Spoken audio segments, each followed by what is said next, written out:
Nggak selesai juga kok. Mau 100 kali tayangan pun tidak akan putus apakah ijazah asli tidak asli. Cara satu-satunya adalah di persidangan. Dan seolah-olah menyalahkan situasi ini kepada Pak Jokowi. Perlu saya jelaskan bahwa ijazah ini sudah pernah ditunjukkan kok. Ya, para terdakwa sudah melihat, para tersangka sudah melihat. Di Polda ya maksudnya? Betul. Oke. Faktanya selesai nggak? Tidak. Jadi jangan membuat simpel gitu loh. Kami juga tahu di belakang ini ada apa-apa semua juga kita ngerti lah gitu loh.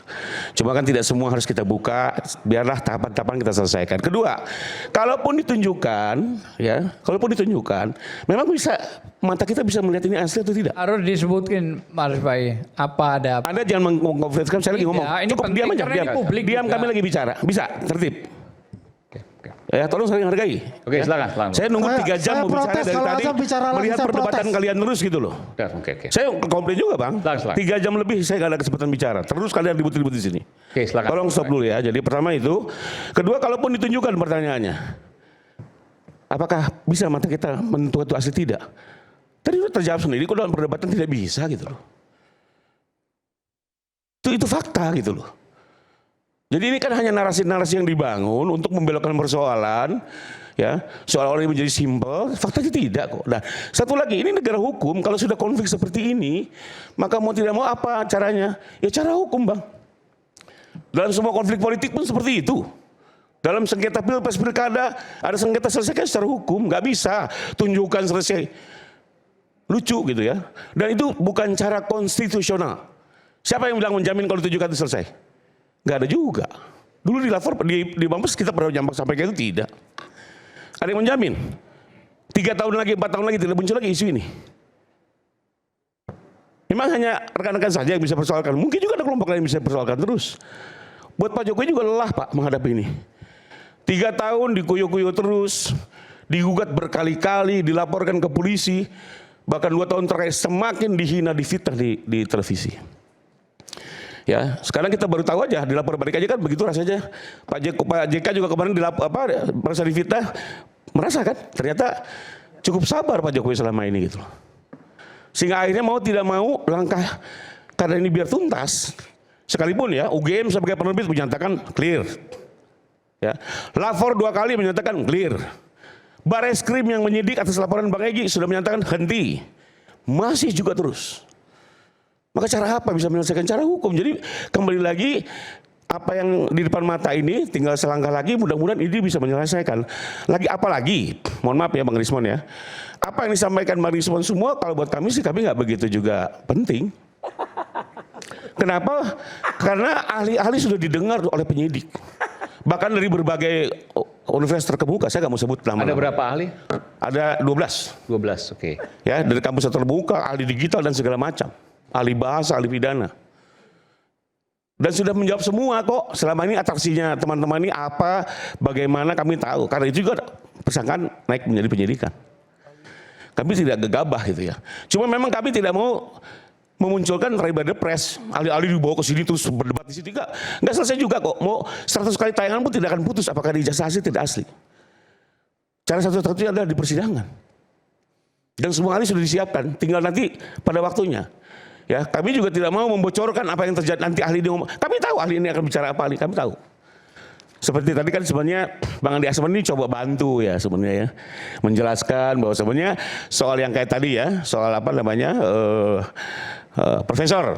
Ya memang saya pernah dapat langsung paparan dari dekan dan rektor bahwa itu persoalan masa transisi dan ada penjelasannya. Tapi kembali lagi, saya nggak mau mendahului, biar nanti mereka menjelaskan dalam sidang di bawah sumpah. Ya tapi Bang Andi Asman mencoba membantu tapi akhirnya jadi bingung sendiri kan Bang. Nah tapi kembali lagi memang kalau ingin tuntas maka perlu kita dukung bersama, kita bawa ke persidangan biar terbuka. Ya teman-teman bisa melihat langsung versi masing-masing gitu ya. Nah jadi apa yang diterangkan Mbak Risman buat kami sih ya ini sesuatu yang sudah kita tahu. Sekalipun akhirnya Pak Jokowi juga menghargai. Lebih baik terlambat daripada tidak. Beliau pada akhirnya menyadari dan meminta maaf.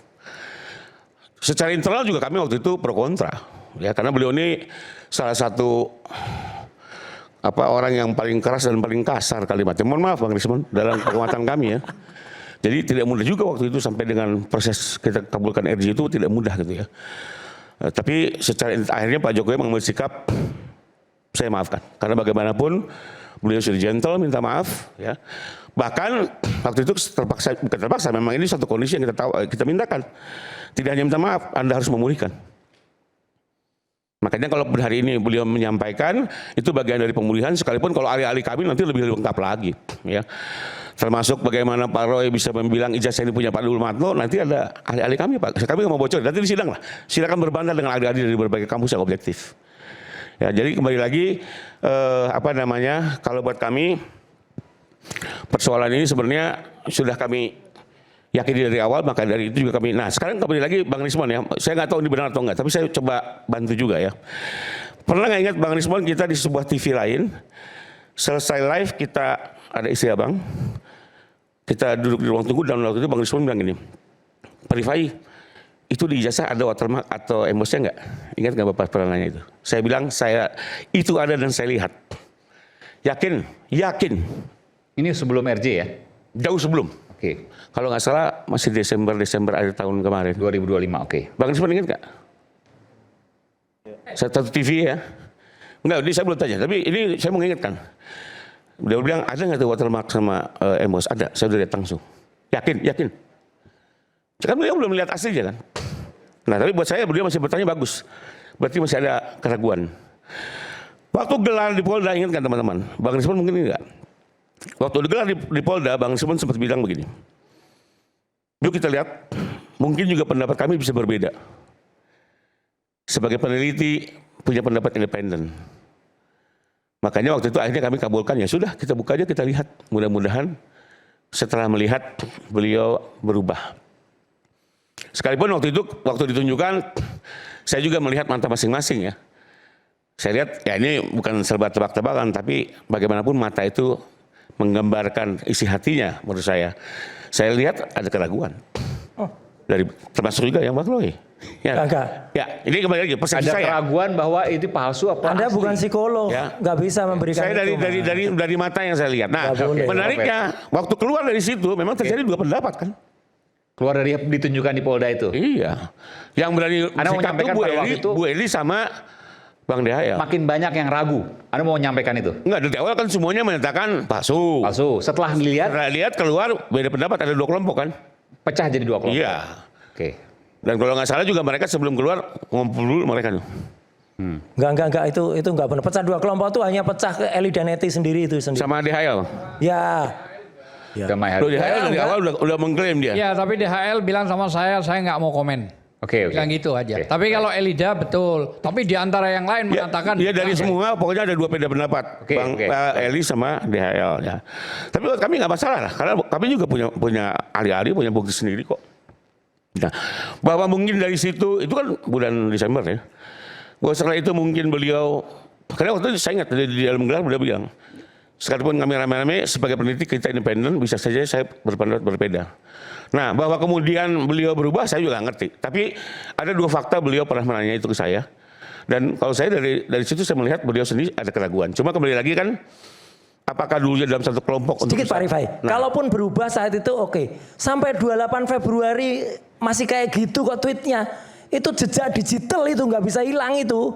Udahlah, jadi nggak usah Nah, lah. kalau itu silakan ditanyakan. Cuma Ya, maksud iya. saya ada fakta-fakta seperti itu. Oke, Ya. silahkan. Dan pada akhirnya beliau meminta maaf juga tidak melalui kami. Beliau minta maaf ya. Saya juga waktu itu dalam posisi yang mohon maaf agak berbeda ya untuk soal RJ. Tapi saya mendengar dari Pak Jokowi seperti itu untuk dimaafkan ya. Sebagai lawyer saya harus melakukan itu kan. Dan Ya tapi setelah saya melihat jangan salahkan masyarakat kalau berpendapat berubahnya itu karena ada laporan soal ijazah palsunya itu. Udah itu jelas sama surat Ya, palsu, yang tadi. Bung Rismon. Iya, udah. enggak maksud abang jadi pasti heran. berubahnya karena itu Iya. atau asumsi. Kenapa? Berubahnya pendapat beliau ini karena itu atau asumsi atau dugaan. Asumsi, tapi asumsi itu sudah bisa dipastikan karena berubahnya tanggalnya itu nggak mungkin. Penelitian apa dalam waktu 5 hari kok bisa merubah hasil secara keseluruhan itu? Nggak bisa, Pak. Ya, tapi kembali lagi Oke, nanti beliau yang akan menjelaskan ya. Silahkan. Isinya Udah seperti dijelaskan. apa. Tapi ada fakta-fakta yang beliau sendiri nggak tahu akan saya tanya ini gitu. Karena ingat di satu TV waktu itu. Nah, terlepas dari itu yang saya menarik adalah Pak Jokowi dengan begitu lugas dan legowonya memberikan maaf ya. Padahal boleh dibilang beliau begitu ya menghadapi ini lelah lah ya.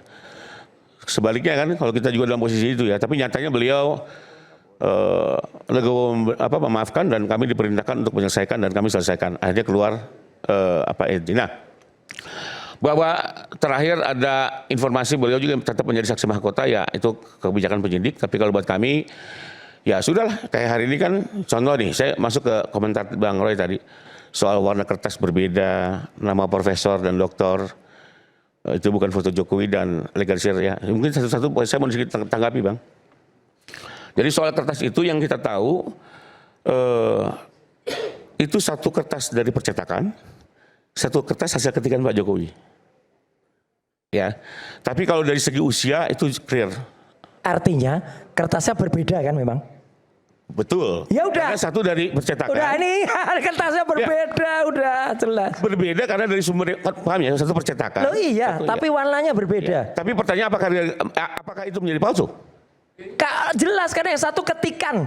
Ketikan itu menunjukkan Doktor Insinyur Ahmad Sumitro. Yang satu dari percetakan. Yang satu dari ketikan. Ya, apakah itu berarti palsu? Yang jelas nama profesor itu nggak bisa dihindari, yang satu profesor. Soal warna kertas. Ya. Ya tapi terserah. Saya sih Pak Roy mau berpendapat seperti apa, monggo ya. Monggo saja. Nah, kedua saya kan mau klarifikasi ya. Lalu kedua soal nama profesor dan dokter itu masa transisi biar nanti UGM yang menjelaskan di sidang. Ya, saya nggak mau mendahului. Ketiga soal karena pengukuhan guru besarnya Maret. Apakah itu foto Jokowi atau bukan, gitu ya? Kalau buat saya gini, Bang, foto abang SD kelas 6 yang bisa tahu itu foto abang atau bukan siapa? Enggak, ini kapan saya. Ya, keluarga abang, orang-orang sekitar abang, betul kan? Ya, sekarang kalau orang menuding itu berbeda, silakan saja. Ya, tapi fotonya kita lihat apakah itu fotonya Pak Jokowi atau bukan? Nanti ada saksi yang menerangkan. Tapi dua-duanya ya, tadi punya foto SD kelas 6 yang tahu siapa? Mas Roy ini kita menggunakan ya. Lepas dulu dari kesel dan benci lah. Kita hormati Pak Rifai, tapi saya juga punya pengalaman mencetak foto itu semenjak SMP dan mata saya ini sudah bisa melihat ini kualitas foto yang dicetak dengan fixer, dengan developer, ya itu bahannya benar atau enggak atau itu foto digital. Dan tadi dua-duanya sudah diuji oleh Mas Roy dan juga oleh Bang Andi Azwan dan dua-duanya punya hasil yang berbeda. Kalau Andi Azwan enggak kita anggap lah apa itu. Ya di luar maksud saya ada kan telematikanya mana enggak ada kok. Udah jelas tahun 2003. Saya Anda apa Anda? Maksud saya gini ya, menguji kebenaran kan tidak harus dengan teknologi. Ya. Ada dengan cara manual. Salah satu cara manual adalah untuk mengetahui bahwa itu foto Kista SD atau bukan, bisa ditanyakan di orang-orang sekitar pada saat foto itu terbit. Itu manual dan logis gitu ya. Cara kedua pakai teknologi. Monggo, kembali lagi teknologinya. Apakah ini adaptif, bisa dipertanggungjawabkan?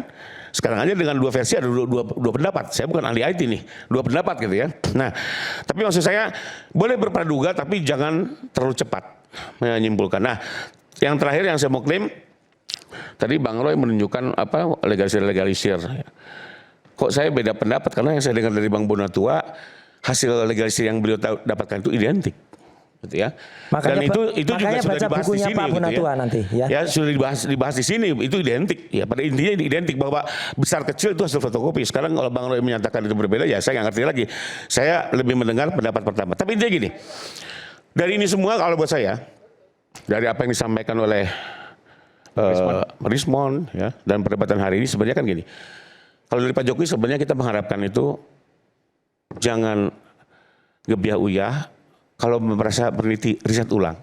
Kalau apa? Riset ulang. Riset ulang. Nah ya, itu yang sebenarnya lebih bijak. Dibanding terus melihat ada temuan-temuan baru, dilawan terus, dibantah terus.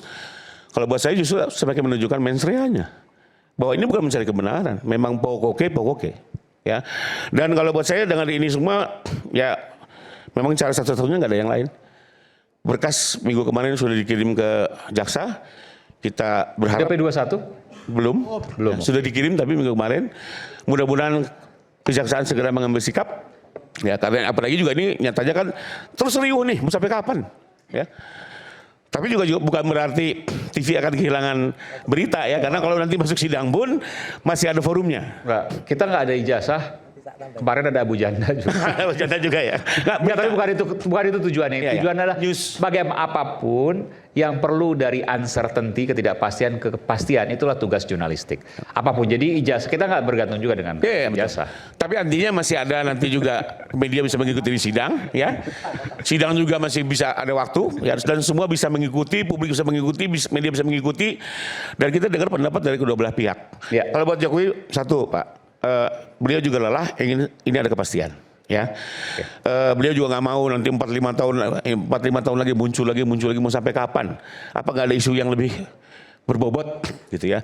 Dan kedua, beliau harapkan kalau ini bisa dibawa ke pengadilan dan misalnya pengadilan menyatakan ini clean and clear, paling tidak nama UGM, ya, nama KPU, nama Lapor, nama Bareskrim, nama KPU juga bisa sama-sama dipulihkan, yang selama ini seolah-olah masuk dalam konspirasi dengan teori Bang Risman tadi ya, seolah semua konspirasi, ya itu susah. Kalau semuanya konspirasi film Hollywood, ya apapun faktanya pasti selalu dilihat negatif. Itu aja mungkin sementara dari saya. Baik, makasih. Ini karena bicara soal hukum, jadi saya harus berikan kesempatan pada jangan. Nanti Pak Ugro nggak kesempatan, Pak Rizal nggak kesempatan, Bung Gafur nggak kesempatan. Silakan Pak Ugro. Nanti terakhir, silakan. Nanti nggak kesempatan yang lain. Baik, terima kasih Mas Aiman. Ya. Jadi saya melihat ini penyidikan di aparat penegak hukum itu beda jauh sekali dengan penyidikan di rakyat bersuara. Emang nggak ada penyidikan di sini Pak? Ya, tadi kan dijelaskan Pak Rifai ada pemeriksaan lapor, udah ada SP2 lidik, ada berkas dikirim dan sebagainya. Jadi kalau saya lihat perjalanan terakhir ini, sebetulnya laporan polisi Pak Jokowi, kemudian ada Andi Kurniawan, ada Lecumanan, satu lagi siapa Pak Maret. Kamis. Apa? Siapa? Saya lupa namanya. Terakhir 4 ya. Maret Sweken. Oh iya. Second ya. Nah, Kamal Sweken. Ya. dengan terbitnya SP3, baik yang pertama Pak Egy Sujana, Damerul Bisantre, Pak Rismon, ya kan. Kalau kita baca pasal 79 sampai 84 saja, perkara ini sudah ditutup, case close. Nggak bisa dibicarakan lagi. Karena? Lah, KUHP yang baru bicaranya seperti itu. Seperti apa? Loh, kalau sudah ada kesepakatan semua pihak yang ditandatangani oleh pelapor, terlapornya ada berapa? 8. Bukan 1, bukan 2, bukan 3. Kemudian penyidik juga sudah tanda tangan, syukur-syukur ada penyelidik tanda tangan. Nah kalau kesepakatannya sudah ditandatangani mereka bersama, ya kemudian dilakukan pencabutan laporan polisi. Bukan pencabutan orang satu-satu kayak mencabut uban, bukan. Semua LP itu dicabut sudah. Nah setelah laporan polisi dicabut 4 itu, kemudian diterbitkan surat perintah penghentian penyidikan. Mungkinkah ini yang kemudian bolak-balik jaksa ke penyidik? Bahwa tidak akan pernah P21 karena seharusnya semua ini sudah selesai. Nah, dengan KUHP baru ini, kalau kita bicara pasal 361 huruf A, pada proses penyidikan dan penuntutan, ya, perkara yang sudah terjadi sebelum hukum acara pidana itu diterbitkan, dilahirkan, itu menggunakan hukum acara pidana Undang-Undang 881. Nah sekarang RJ ini kalau kita mau bongkar nih, restoratif justice di Undang-Undang 881 diatur nggak? Nggak ada. Gimana mengatakan ini penyidikannya sah di situ? Katanya ada peraturan kepolisian mungkin nomor 8 tahun 2022 misalnya. Ada peraturan kepolisian nomor 6 tahun 2019 misalnya. Tapi bertentangan dengan hukum acara pidana yang baru. Jadi ini perkara ini kalau saya bilang ruwetnya sampai 5 kali kayak Pancasila, ruwet gitu. Bukan 3 kali. Artinya memang ini kasusnya sulit untuk diteruskan. Ini case close sudah. Kalau jaksa bisa menerima, berarti nanti pihak penuntut umum melanggar KUHP. Apakah Kejaksaan Agung atau Kejaksaan Tinggi DKI Jakarta mau melanggar KUHP juga? Ya.